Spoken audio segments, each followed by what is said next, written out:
had a great day and had a great night in different areas. Okay, today I will continue the topic on Heart Sutra. Let me share with you my screen first.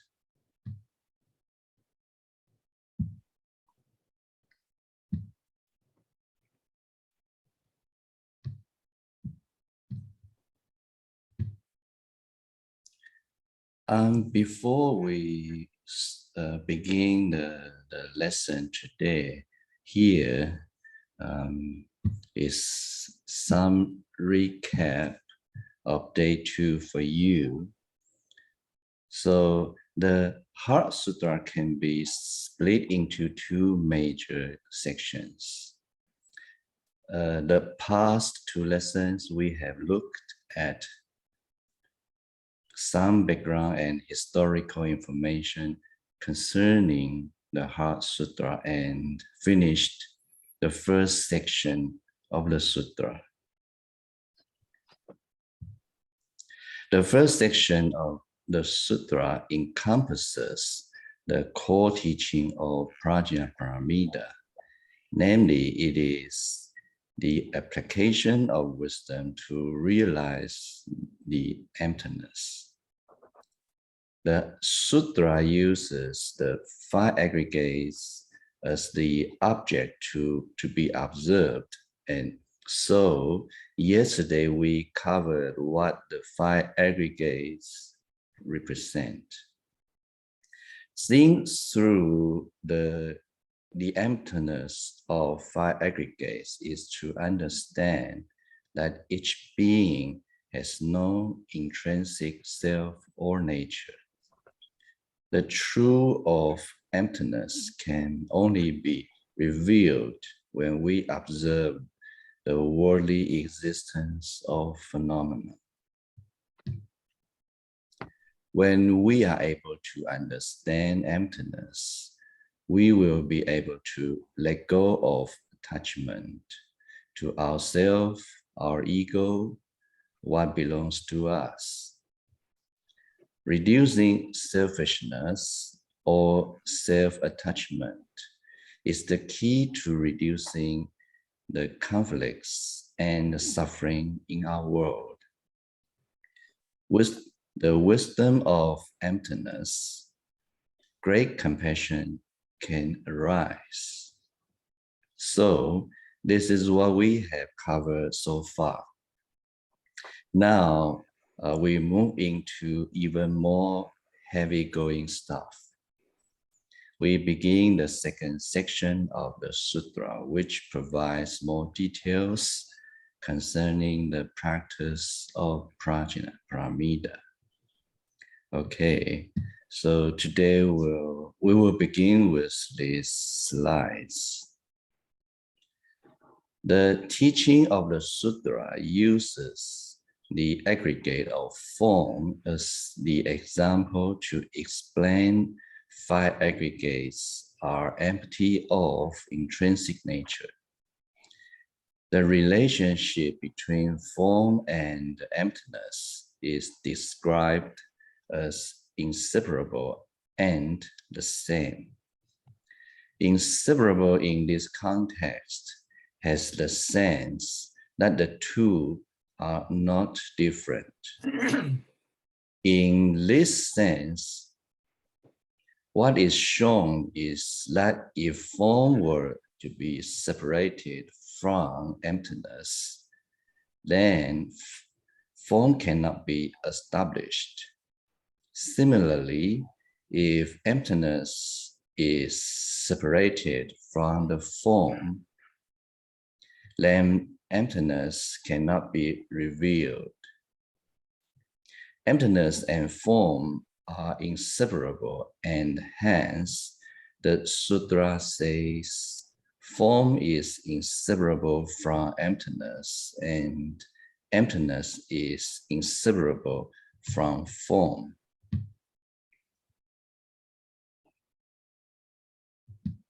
Okay, here The word emptiness refers to the true nature of all dharmas. And in the context of realization of truth, emptiness also refers to nirvana. Although we are taught to leave this defiled world to experience the joy and peace of nirvana, we must not treat our world and the nirvana as separate things. Rather, when we let go of attachments to this worldly existence, we can experience nirvana here and now. We do not leave this world to go to another world called nirvana, okay? Nirvana means to live in this world without attachments, and with no attachments, we have no suffering. It is in this sense that the teachings tell us that this world and nirvana are inseparable.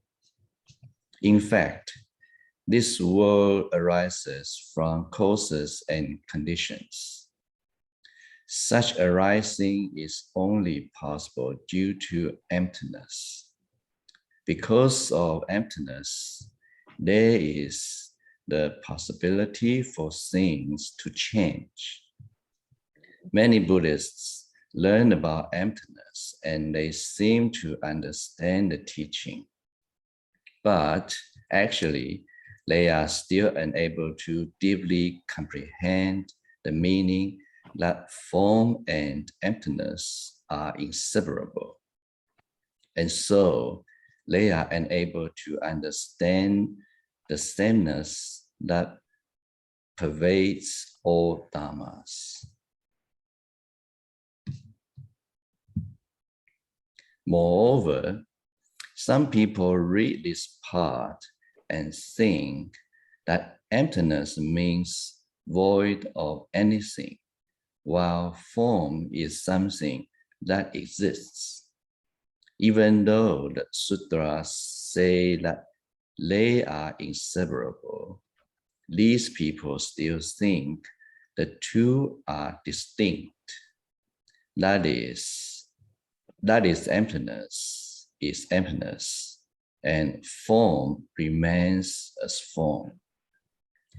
To address this mistaken understanding, the Buddha follows with the words,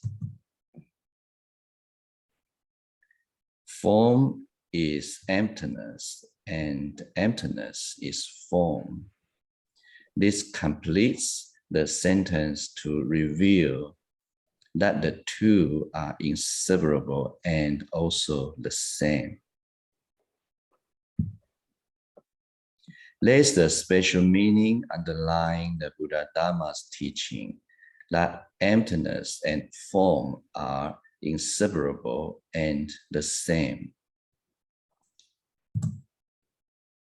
Some ancient Indian philosophies treat nirvana and cyclic existence or defilements and body as two separate and distinct phenomena.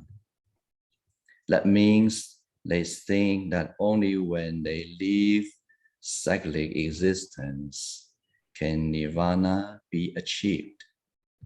Similarly, only by eradicating defilements can bodhi or awakening be realized. In this situation, cyclic existence and defilement are worldly phenomena, while nirvana and bodhi are pure transcendental phenomena. Defiled and purity are different, so how can they regard it as the same? Probably most of you have this question. Such a viewpoint is based on a personal experience when practicing their religious doctrines.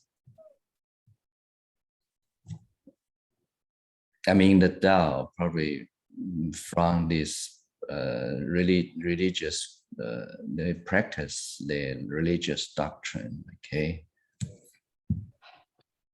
Spiritual experiences can be found in all worldly religions, including Christianity, Islam, Hindu, and so on.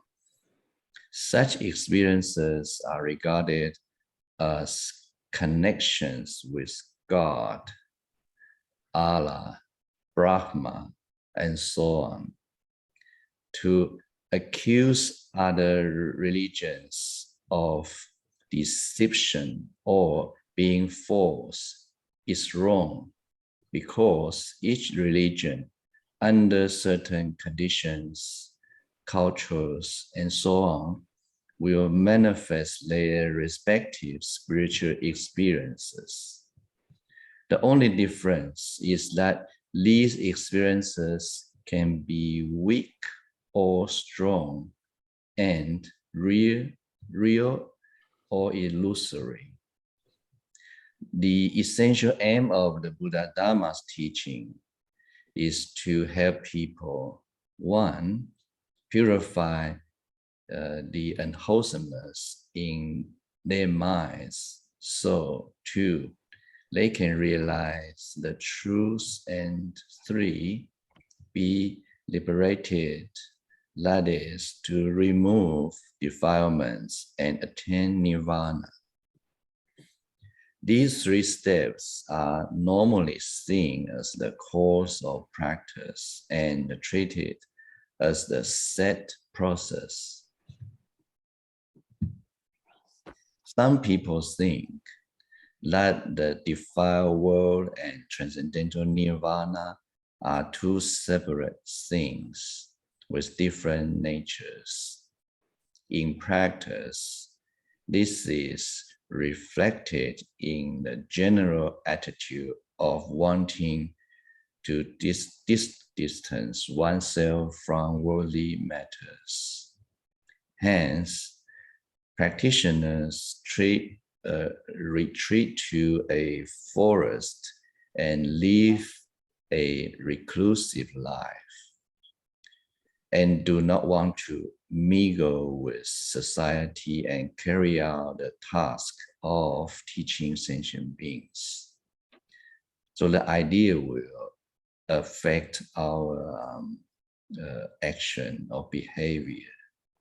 These practitioners consider places with crowds and distractive matters to be a place that arouses their defilement.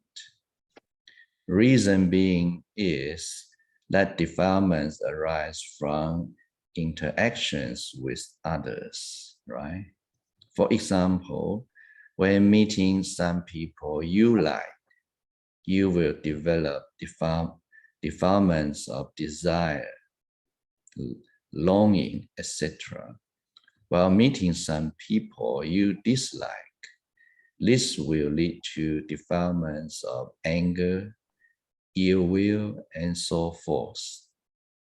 So, in order to avoid dealing with defilements, some practitioners retreat to a hermit lifestyle.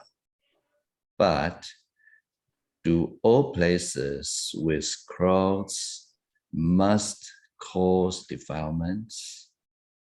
Such a bias towards self-liberation is not the loftiest goal, and hence such practitioners are sometimes criticized as one who is obsessed with emptiness and not proactive. As the Buddhist practitioner, our aim should be to train our minds to let go of self, arrogance, pride, etc., and not to physically distance ourselves from others and society. We cannot attain peace or nirvana simply by physically withdrawing from society. Here is the simile for you to understand the meaning better. Once there was a white cow and a black cow joined together with a yoke, and the Buddha asked, is it the white cow that is tied to the black cow, or the black cow is tied to the white cow? What do you think? Which one tied the other one? The answer is neither. Rather, it is the yoke that ties the cows, not the cows themselves. What the Buddha was trying to show is that places with people do not have to be the places of defilement.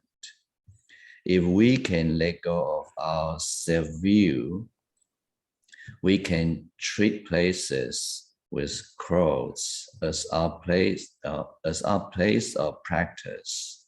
Like the Buddha, he taught Dharma in crowded places such as village, towns. Otherwise, whom can Buddha teach if he lived alone in the forest? Probably the beasts or birds, but they don't understand the human language. So it's very important that the key point is to let go our arrogance and self-attachment. If we can do this, we can practice anyway, okay? Some others think that true nirvana, which is still and peaceful, lies within the manifestation of the universe. It is not separate from the universe. That is, nirvana is the universe. Based on this thinking, the practice method are different from the above thinking. In this situation, practitioners adopt practices that benefit sentient beings as the method to experience the truth and purify themselves. This is essentially the practice of the Mahayana.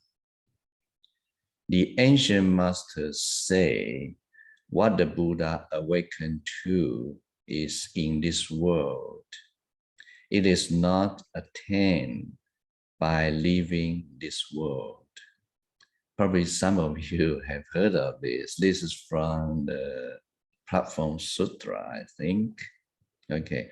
Only through worldly practice can one break through to the transcendental practices and awaken to the truth. Accordingly, the Mahayana practices engage in the world to teach sentient beings. This is the harmonized workings of compassion and wisdom.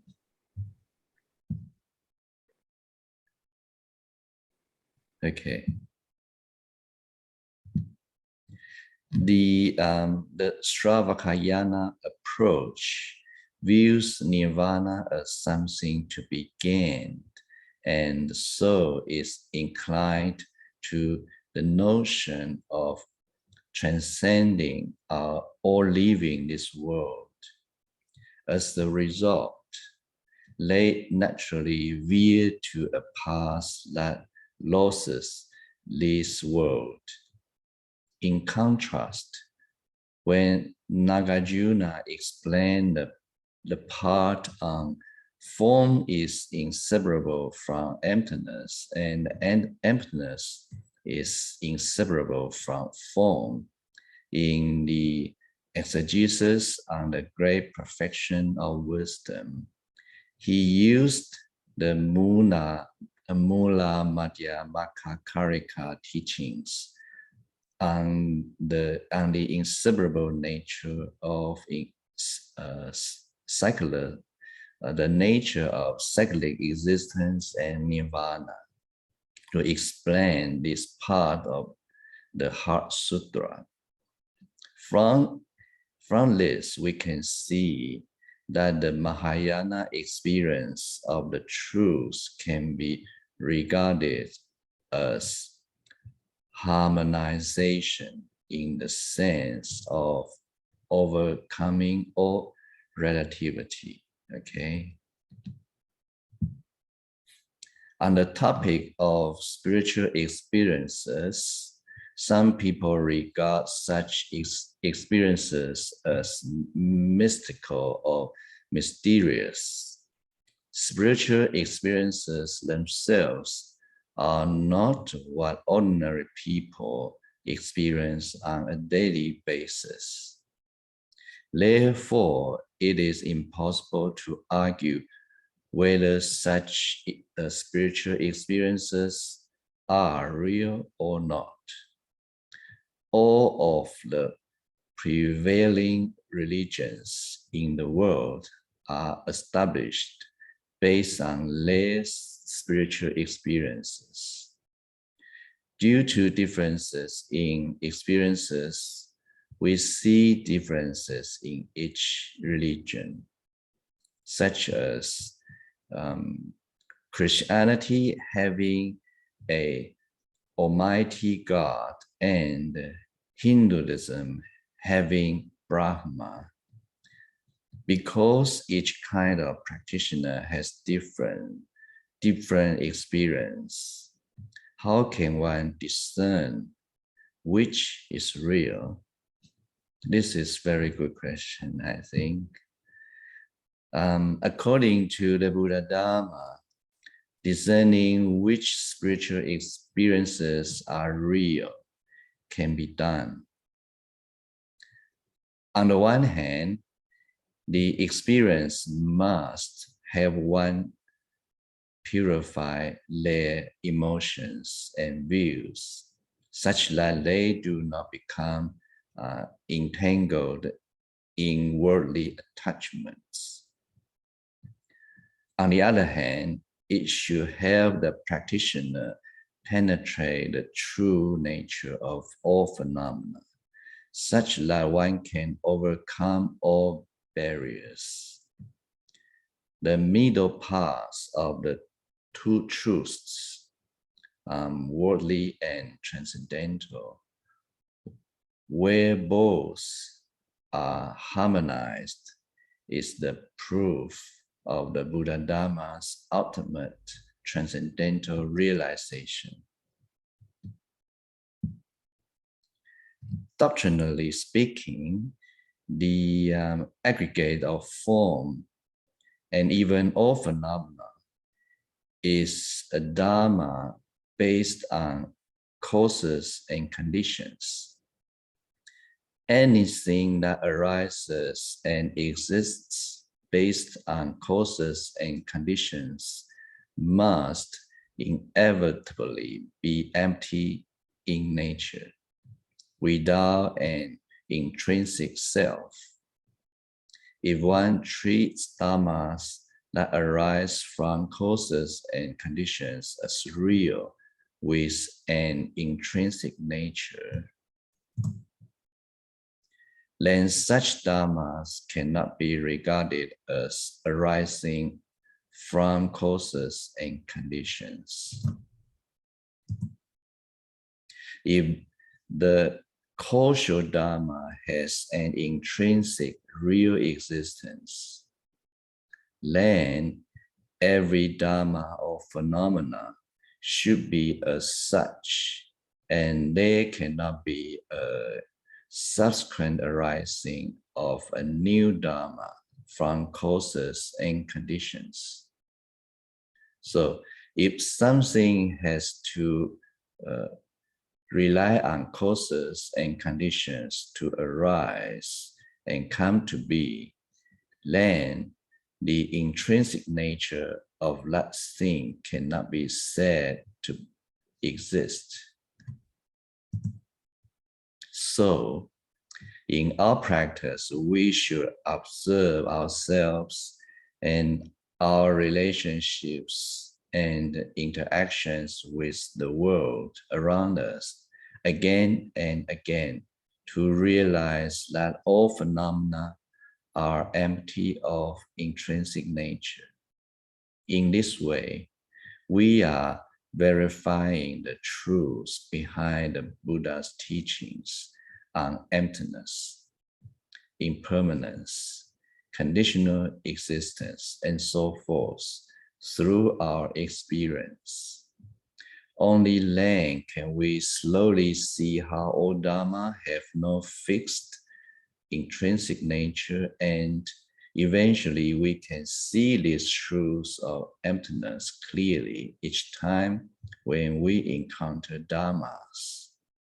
As such, the defilement that arises from our attachment to things will reduce if we comprehend that things are simply manifestation and there is nothing that really can be attached to.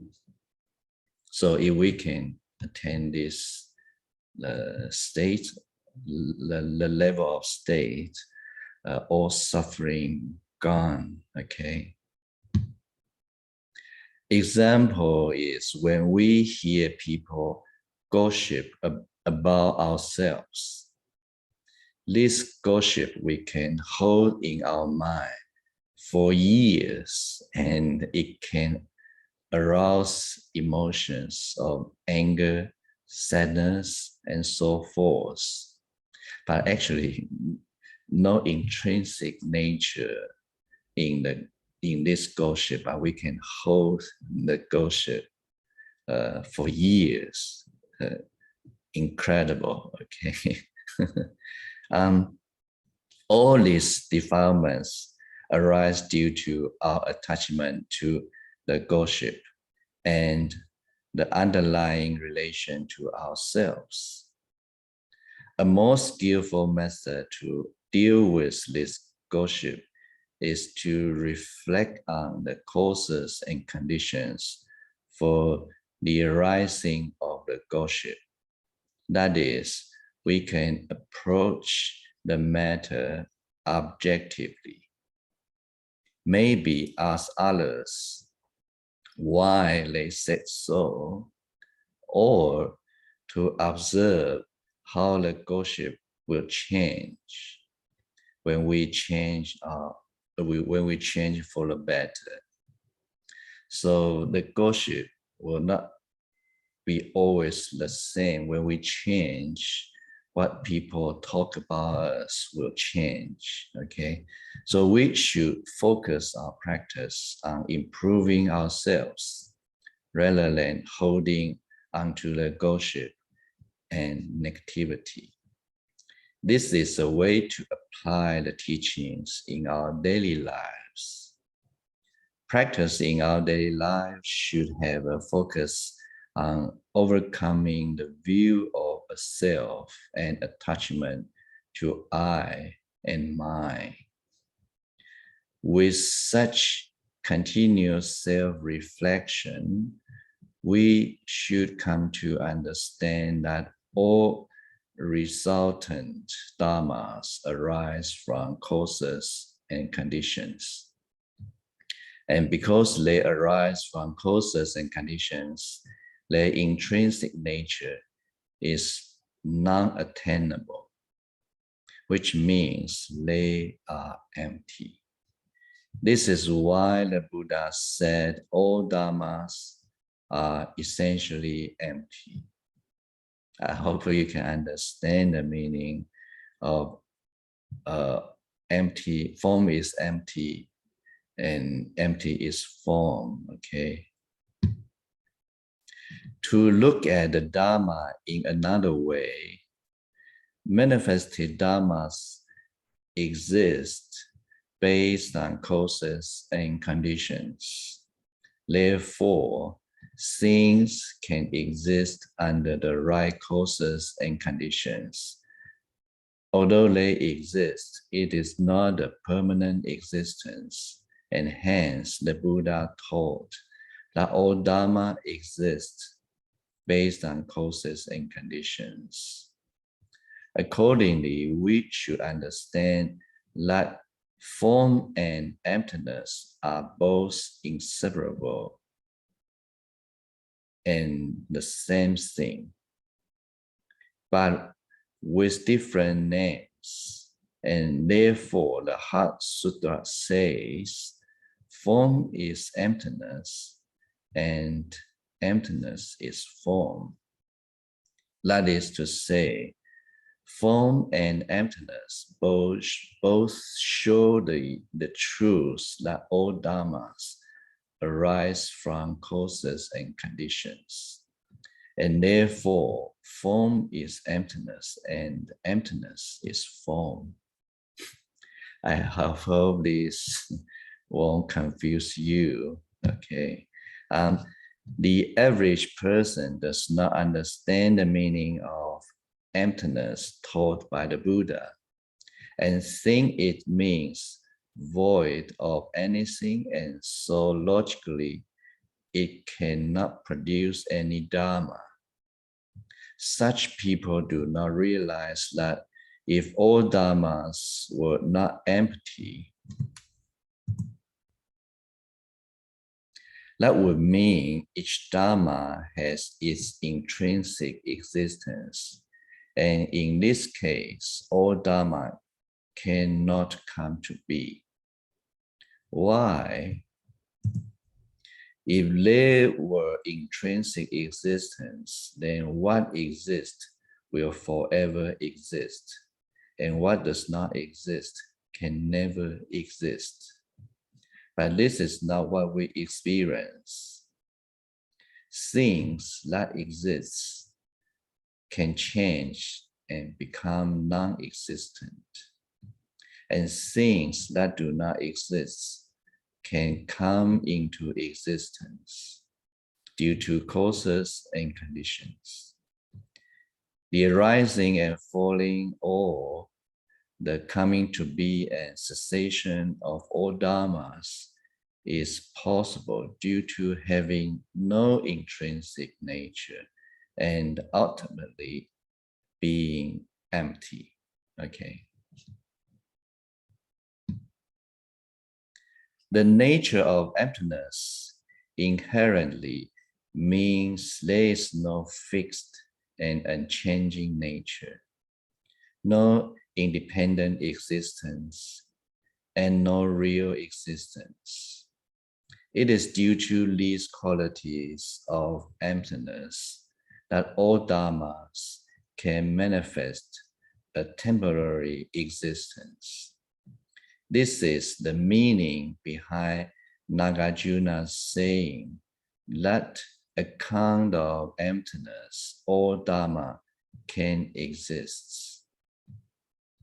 In the Heart Sutra, when it says form is emptiness and emptiness is form, it is pointing to this doctrine that form and emptiness are not contradictory, and instead mutually support each other.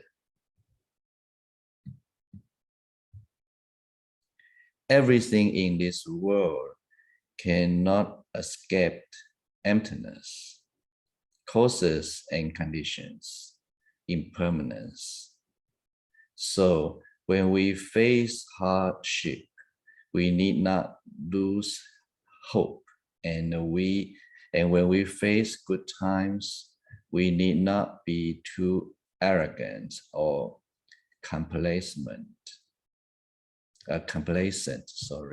We should approach things with a balanced attitude. That is, to face this world and live our life in a way such that we can also experience nirvana and be free from suffering. That comes with attachment to an intrinsic self. So the suffering comes with attachment to intrinsic. If we can let go of the attachment, we will be able to be free from the suffering, okay? After form is emptiness and emptiness is form, the next part says, the same applies to feelings, perception, volition, and consciousness. This is to tell us that this principle not only applies to the form aggregate. If we were to investigate this form, this from the feeling aggregate, it will be the same. That is, feelings are inseparable from emptiness, and emptiness is inseparable from feelings. Feeling is emptiness, and emptiness is feeling, okay? And this teaching should be applied in the same way to remaining aggregates of perception, volition, and consciousness. Okay. Emptiness is the universal truths underlying all dharmas or phenomena. That is, everything from as big as the universe to as small as a particle of matter are empty. There are no exceptions. Everything is dependent on causes and conditions, and hence has no intrinsic nature. When one is able to understand the nature of emptiness in one kind of dharma, then one can eventually understand the nature of all dharmas.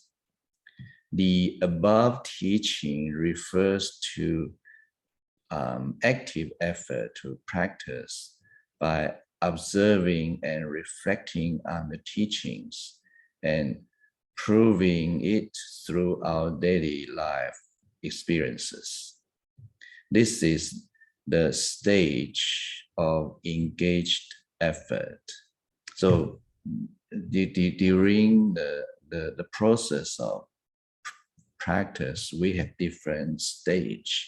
So in this stage, to contemplate or observe that all dharmas are empty of intrinsic nature is in the stage called engaged effort, okay? For example, if we learn something to others and they break it, we lend something to others and they break it, we can become upset, right? But if we observe impermanence and understand that the object will change when the conditions change, then we can be more accepting of the loss and not feel anger or have other negative defilements. So when we lend something to others and they break it, it's not necessarily we get anger or we get upset. Okay, but we can sort of suggest that person to use it carefully with smile. Okay, at this stage of engaged effort, we still see phenomena arising and ceasing, as causes and conditions change. But once this observation becomes skillful, and even the concept of emptiness falls away, we then enter or penetrate the realization. That is, we experience emptiness itself. At this point, what is realized is beyond the state of manifested form. It is not a state that logic can comprehend. It is a state beyond relativity, which is the following section. The Sutra says, Sariputra, when realizing this nature of emptiness underlying all dharmas, what is experienced is that all are beyond arising and ceasing, defiled or pure, increasing or decreasing. Therefore, it is described in emptiness that there is no form aggregate, no feeling, perception, volition, and consciousness aggregates. So, up to this point, the Heart Sutra has taught us that bodhisattvas apply prajna to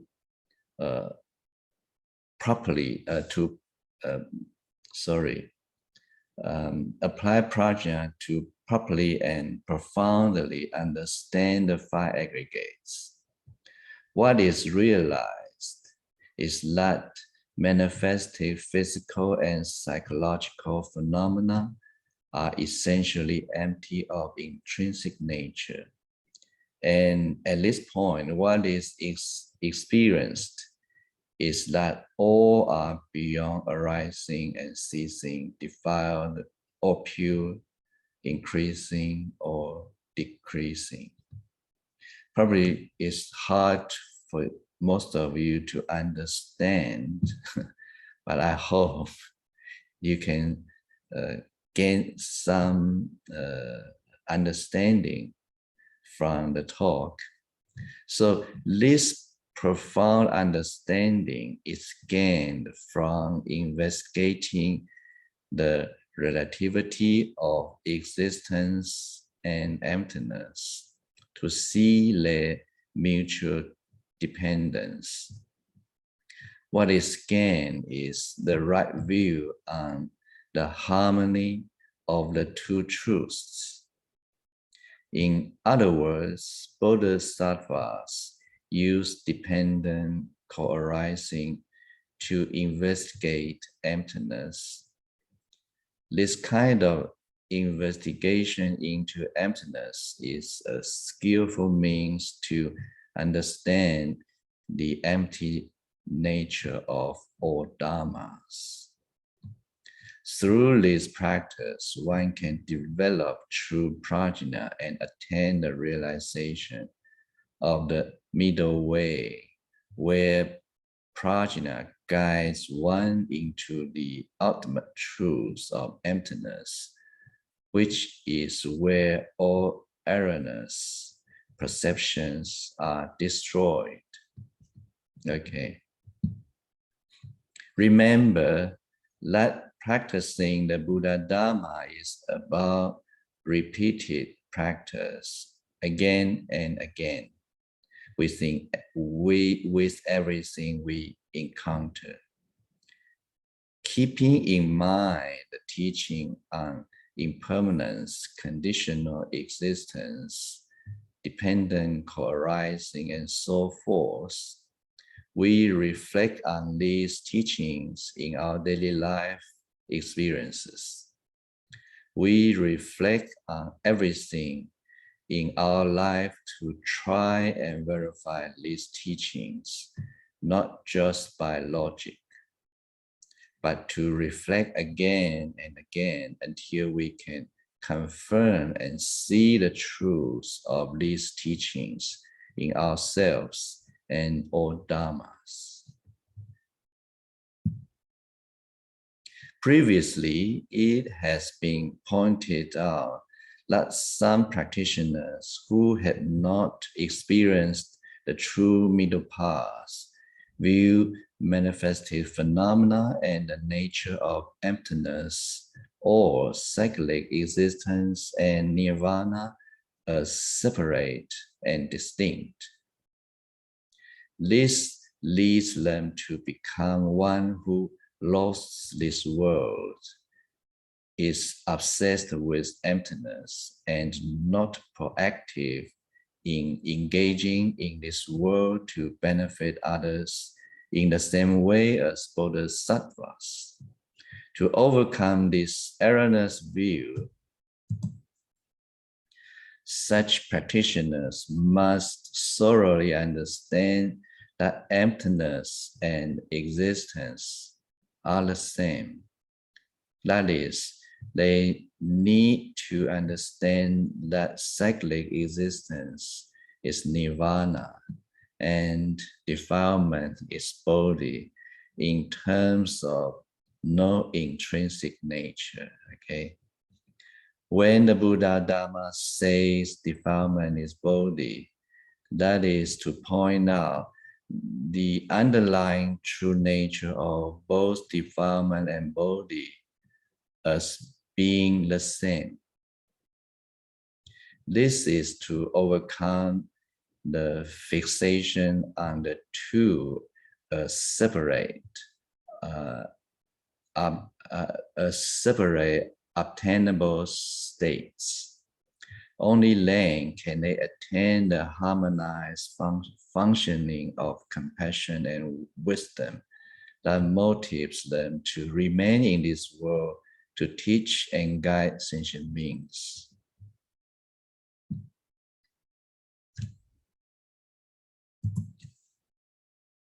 Sorry. Okay. For those practitioners who have not correctly experienced the nature of emptiness and the harmony of the two truths, when they hear that existence is emptiness and emptiness is existence, they may misconstrue the teachings such that they cannot distinguish between good and bad or right and wrong. That means they think if everything is the same, they then think there is no good and bad and become reckless and ignore morality in their worldly life. Even though the teachings say that good and bad are not different, all form is emptiness. This is to help practitioner transcend fixation of relativity, but not deny the temporary existence or worldly existence of morality and the importance of discerning good and bad, etc. So when we see the teaching, emptiness is form or defilement is bodhi, etc., it doesn't mean no good or bad. It's just to help practitioner to transcend fixation of relativity, okay? So the fixation of relativity is also a sort of attachment. So we need to break it through, okay? What this kind of practitioners do not know can be summarized in the following. The Avatamsaka Sutra says, do you know Avatamsaka Sutra? Sometimes it's called Flower Sutra. So in the Flower Sutra, it is said, the signs of existence and non-existence are not different. Ultimately, in the state of experiencing the truth, all is beyond signs. Okay. Similarly, the Mula Madhyamaka Karika teaches, whatever arises depending on causes and conditions, we declare to be emptiness. It is notional designation and also is the middle path. There is not a single dharma that does not arise from causes and conditions. Therefore, all dharmas are essentially empty. Okay, so this means when we investigate all dharmas from the similarity or the sameness between existence and emptiness, we can penetrate the absolute truth that all dharma are ultimately empty and still. Okay. Therefore, in the Heart Sutra, after the part about the aggregates being inseparable from and the same as emptiness, the next part says, when realizing this nature of emptiness underlying all dharmas, there is no form aggregates, no feeling, perception, volition, consciousness aggregates. So after we learn that dharmas are inseparable from emptiness, we must not stop here and think that is final goal. We must continue to practice and investigate to get to the point where we experience that all is beyond relativity. Okay, so here the meaning of no form aggregates, no feeling, perception, volition, and consciousness aggregates is not the description to describe our daily life experience. It is a description to describe what we experience when realize the truth. Okay, so no form aggregates mean beyond the sign. Okay, so when we realize the truth, we won't see any sign. What we experience, according to ancient masters, the teaching, what we experience is joyous, bright, delight, etc. So we don't see anything with sign. Okay. So it probably is difficult for you to understand, but it's experience that we don't have. Okay. So all dharmas means all phenomena. The nature of emptiness is sometimes presented as sign of emptiness in the Buddhist text. There is no strict distinction between nature of emptiness or sign of emptiness. For example, sometimes we see the term a true nature or true sign. Translators have used sign and nature synonymously. The nature of emptiness underlying all dharmas refer to the characteristic of no intrinsic nature. In other words, all dharma have the characteristic of no intrinsic nature.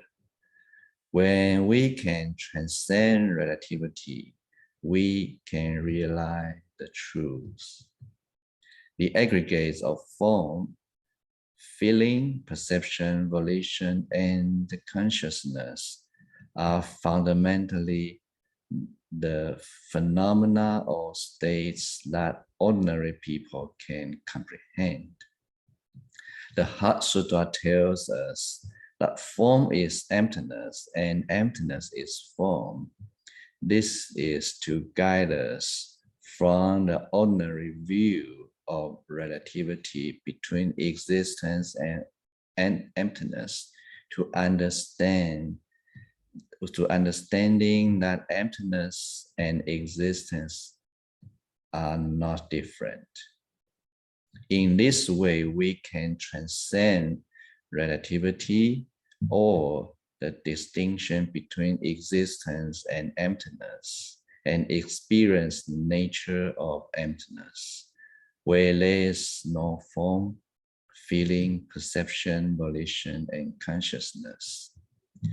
The description of no form, feeling, perception, volition, and consciousness means to beyond all signs of existence. This nature of emptiness not only aims to reveal the nature of all dharma, it also transcends all dharmas. Therefore, when using worldly language to describe this ultimate truth, it is unavoidable that some people will develop misunderstandings and errors. Worldly language and conceptions are just symbolizations of worldly phenomena for ease of communication. Worldly language and conceptions are not even able to fully express worldly phenomena. So it is no surprise that language cannot suitably express this true nature that transcends all dharmas at the same time is all dharmas.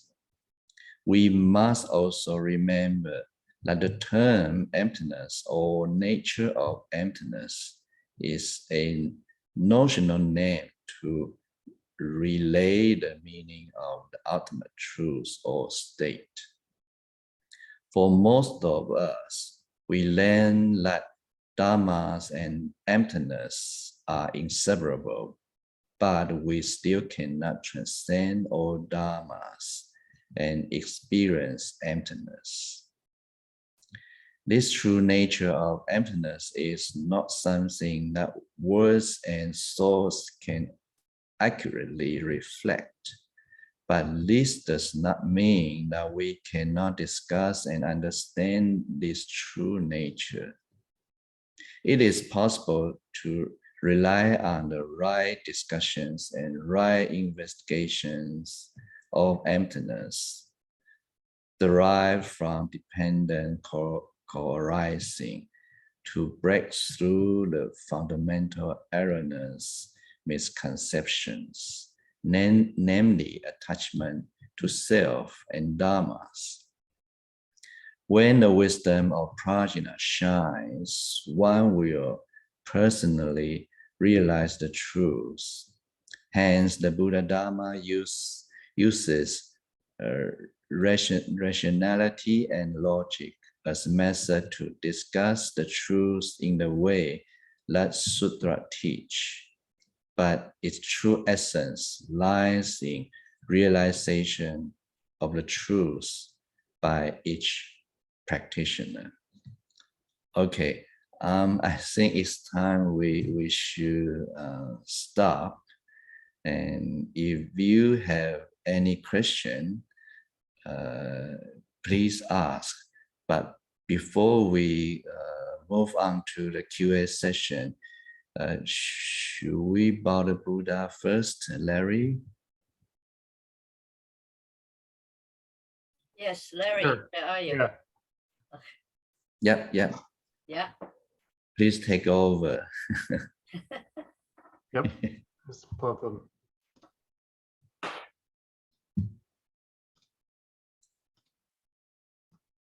All right, 3 bows to the Buddha.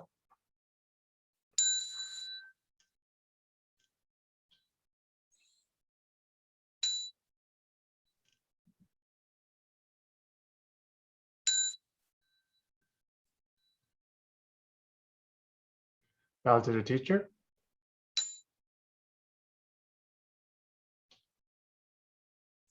Thank you for your patience.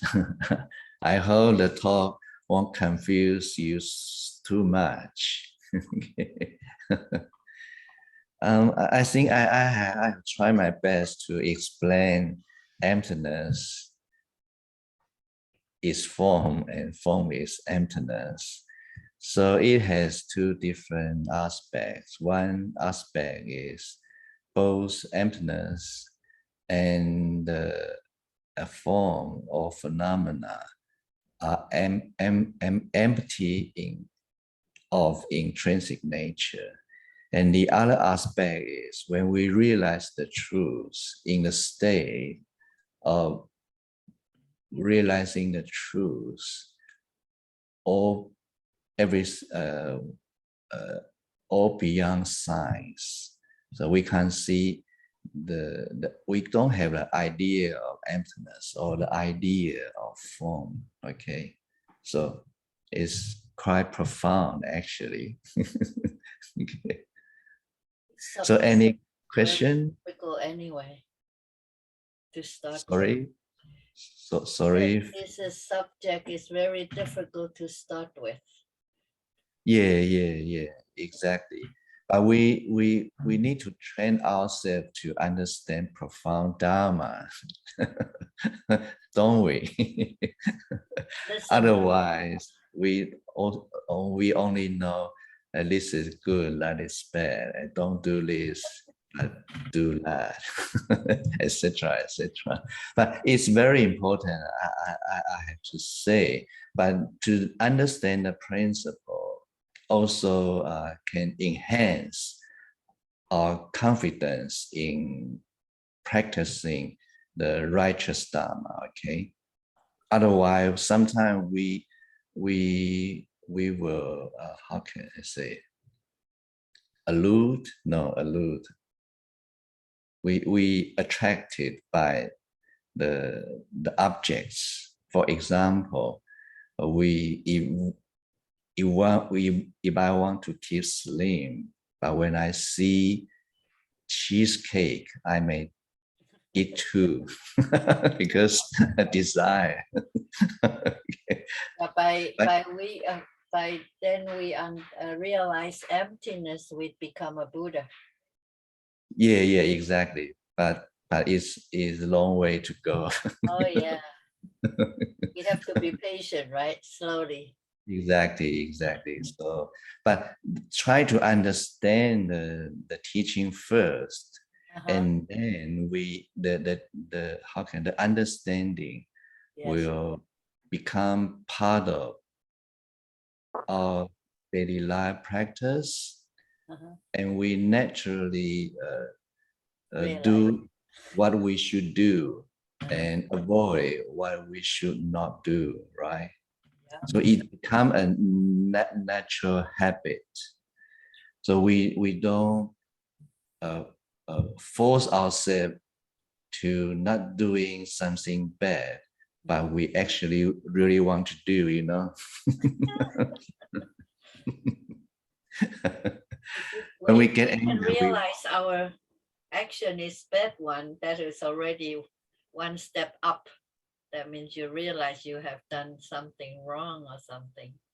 Yeah, it's very important first step. We need to realize what is wrong. Yeah, and then we need to realize this can be improved. Yeah. Otherwise, we may think, oh, it's my nature. I just keep on doing bad. Most people do that. It's my nature. Yeah, some people say, oh, it's my personality. It's what I really what I really am. So they don't want to change, it's sort of arrogant. Yeah. Arrogant. Anybody have any questions? Very quiet. Yes. I want to know, if you can give more examples, going back into to emptiness. So if you can give examples of what is not emptiness. For example, you said emptiness is not void. Can you give more examples if you can think of things that emptiness is not? Do I make sense? Yeah. I try to put it this way. You mean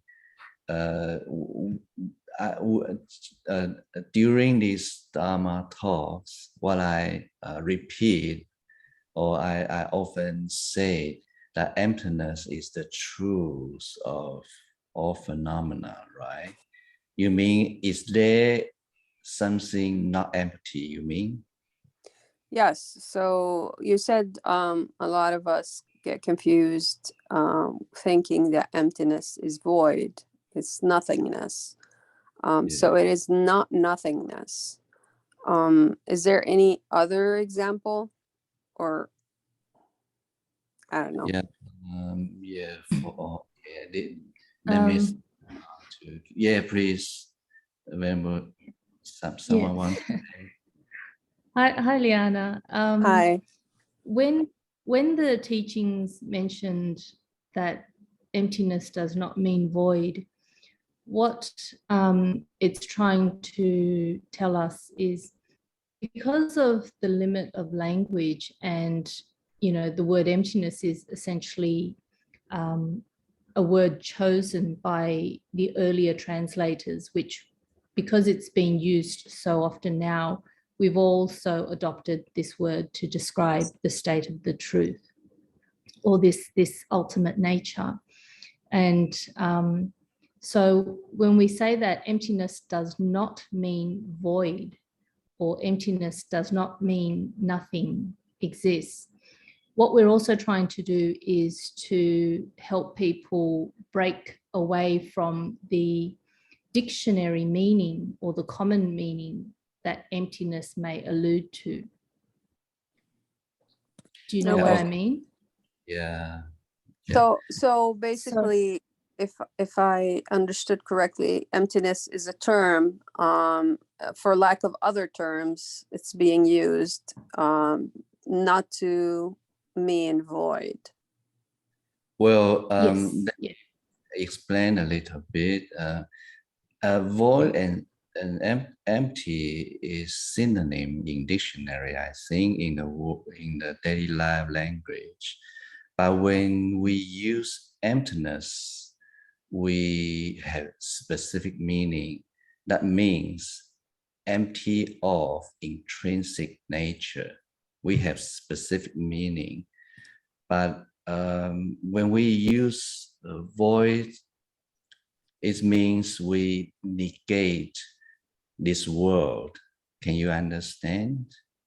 Yes. We try to distinguish the usage of emptiness or empty.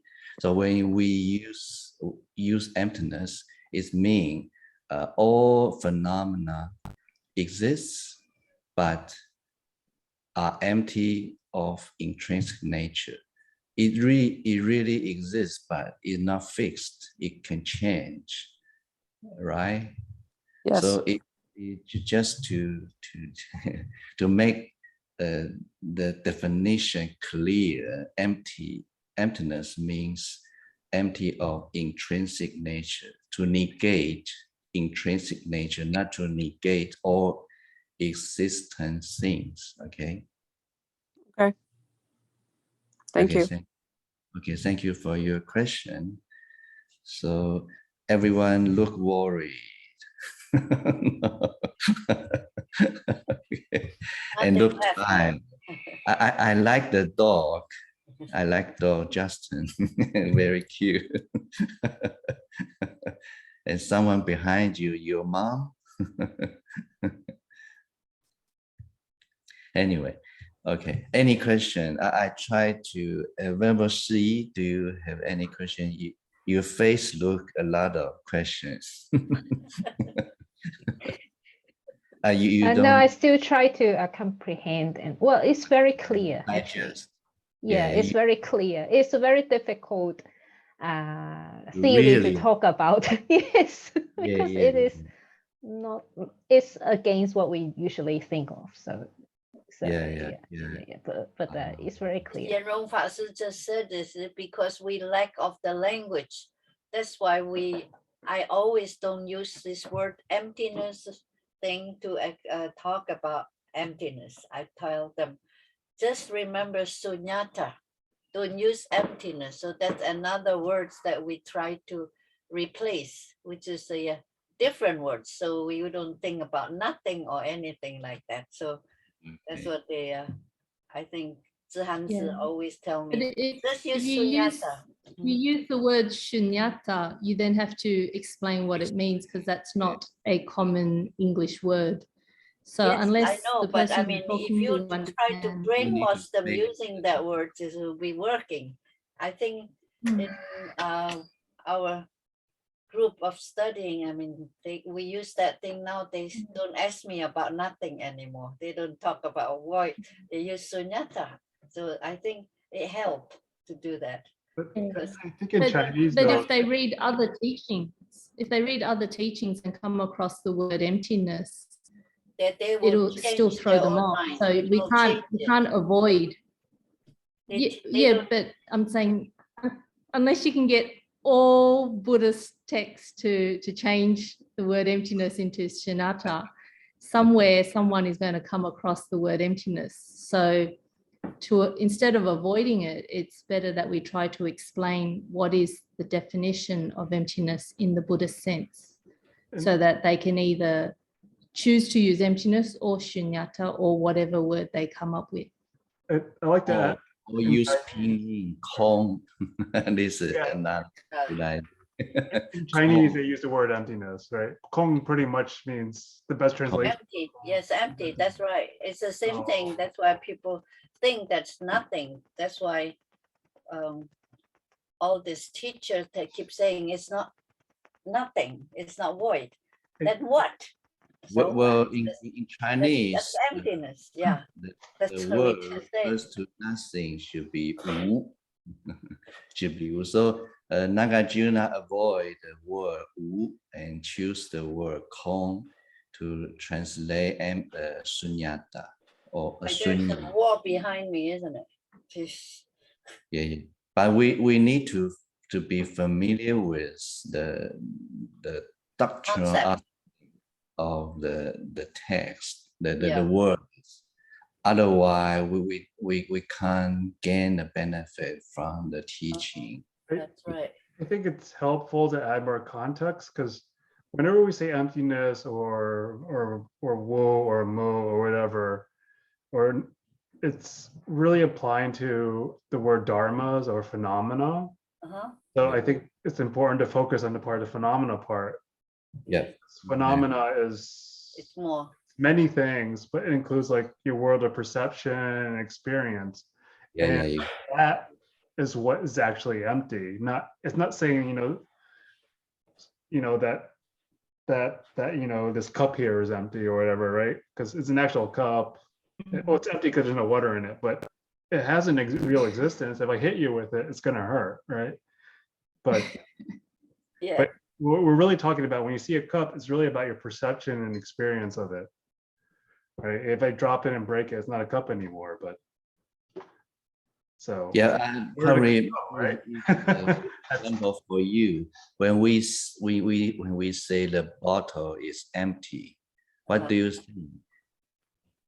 The bottle not exist, or something not exist within the bottle? What do you think? It should be empty jar or empty glass means no water in the glass. It doesn't mean the glass is not existent, right? Right. So I think empty should be so far the best word for such a teaching, I think. I don't have another choice. Just like the So word it's good, but I need to explain. So when we use the original term, is the benefit is that we don't have the immediate connection to our daily life language. We will think, what does it mean? And we start to reflect on the meaning of that words so that we can understand the term deeper and more. Yeah, that I think that's the only one benefit. Otherwise, we still need to explain. And when audience hear the explanation, they still have still connect this language to their daily life language, but it's different. So the canonical language and the daily life language sometimes are quite different. Okay, so we need to be aware. Okay, so any other question and any comments? Welcome to add comments. I just have one more thing to add. Just using the word empty in English tends to have a like almost association with nihilism. So I think that's part of the hang up about using the word empty, and that's why, you know, we sometimes try to use alternatives just to remind people, you know, if you're not like some kid having an existential crisis, then beat email, right? Yeah. I mean, Yes, yes. if you grow up in There is a negative connotation. or English speaking, you know, culture, because that's what it's kind of associated with. So, in terms of language or misunderstanding, this remind me a joke. Once I read a cartoon, and the how can I say, navies, you know, navies, the monastic navy. Yeah. Novice, yeah. The novice asks their master, can I use email? And the master says, yes, as long as no attachment, you know. No no attachment. attachment to using this No software. But we do have a function of attachment, you know. Yeah. And the novice say, oh, no attachment, no. Don't send attachment, huh? Yeah, very funny. It is funny. Yeah, language always make confusion, I think. But it's possible to understand the language in a correct way.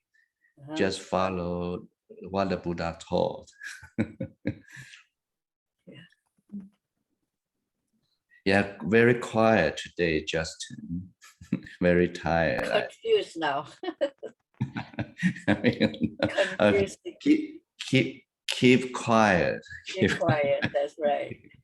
Otherwise get even more confused. Yeah. But try to how can review the teaching these days. And you mentioned when you dream about the emptiness. It's very good. Yeah. Yeah, it's the same subject that keep asking, keep coming up this question. non-self. What is self? They keep saying, I'm here. What do you mean say I'm not here? That's what they always argue that. Well, self has specific meaning, means fixed. Yeah. And that's also one of those problem we cannot explain. Who is running around and rebirth? I got all this question all the time. I don't know what to say. Yeah, we can say self, but made of 5 aggregates and subject to change, etc. Even aggregate is very difficult because you don't see it though. What's the consciousness now? Where is it? What is this thing? You always get this kind of a concept. In the everyday life that when we use all these words, even like heart. Where is your heart? In your head or in your body? See, they keep asking you. Some people say heart, they point it off their head. Some people heart is in your body, so you get all this kind of question that people would come out with.